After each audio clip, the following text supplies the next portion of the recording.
Good morning, everyone. How are you this beautiful day? I'm Karen Jane Casey on the podcast Turn to God with Carin. And every Friday we have Carin's Book Corner.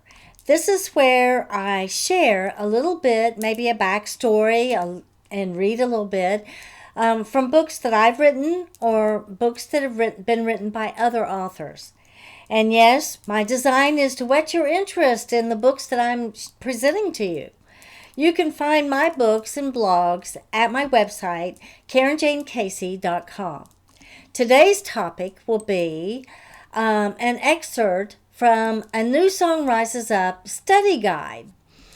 So, A New Song Rises Up shares my reflections on tremendous personal challenges that I faced, including what I learned and how awesome our God is.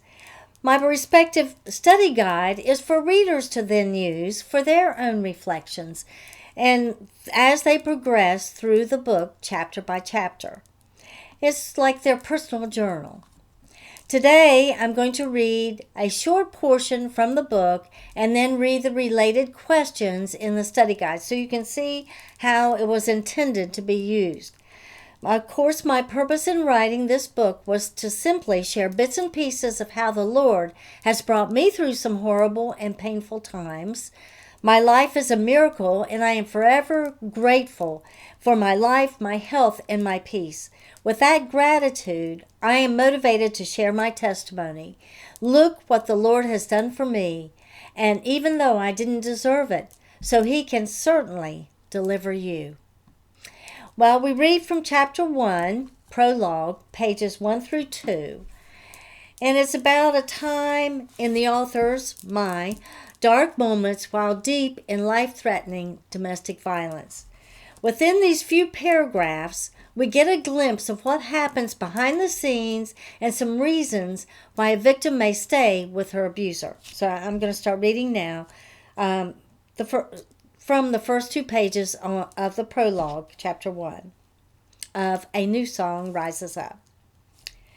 I self-consciously sat alone at a secluded table in that dimly lit, sleazy bar, as I watched him intimately conversing with the other woman. She looked into his eyes earnestly as she begged him to make me leave, but he would not. Apparently, she did not have enough experience with him, or she would have known that he had carefully orchestrated this strange and awkward encounter. Like a cat playing with his mice, he thoroughly enjoyed my heartbreak and her anxiety. Meeting her in this way was particularly intimidating. Comparatively, she and I were opposites in appearance, employment status, and her income was higher than mine. But what I saw before me now was my equal, because she had allowed herself to be caught up in the same malicious trap as I had. I arrived with him after an entire day of abuse. The morning began with his decision that I would meet his woman that he was having an affair with.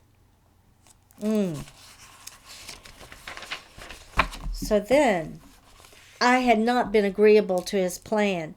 Quickly, his horrid demands escalated to repetitive screaming and beating. Did it matter to him if being in her presence might destroy me? Exhausted and overpowered after a matter of hours, I had no choice but to obey his orders. I felt ugly and plain, not wearing makeup or an attractive outfit for the confrontation with my competitor. Without these options, I got into the car. Predictably, I felt the pain of humiliation even before the encounter was to happen. He had finally gone too far. After all I had allowed myself to suffer, I endured tortures, sorrows, and abuses I can never tell, plus estrangement from my children. All those horrors had happened during these several months, bringing me to this moment. It had been the only piece left that kept me with him. I had believed our relationship was monogamous, that I was his one and only. I always mentally struggled to believe his claims of sexual loyalty. How foolish. I wondered at my displaced trust, historically existing regardless of the multiple abuses, and even following the time that he had attempted to kill me. I always forgave and I always stayed. Why? I stayed because he would apologize, explaining he had been out of control, that he loved me, and if only I hadn't caused his outburst, it wouldn't have happened. I repeatedly convinced myself there was still hope. So then that was in A New Song Rises Up. And now we're going to look at some of the thought-provoking questions in the study guide relating to what we just read. And I'm reading now from the study guide in the prologue a few of the thought-provoking questions with room to write. And this is your personal journal. This chapter began with an emotionally charged scene of my abuser proving his infidelity in our relationship by insisting that I go and witness his interaction with one of his mistresses. Can you imagine what emotional pain or upset a victim might experience when faced with this type of scene? If so, please list some of those feelings. What harm do you believe the abuser had hoped to accomplish by bringing these two women together? I believe there was harm intended for both of them. How about you? Why did the abuser refuse to let his victim dress up and put on makeup before meeting the other woman?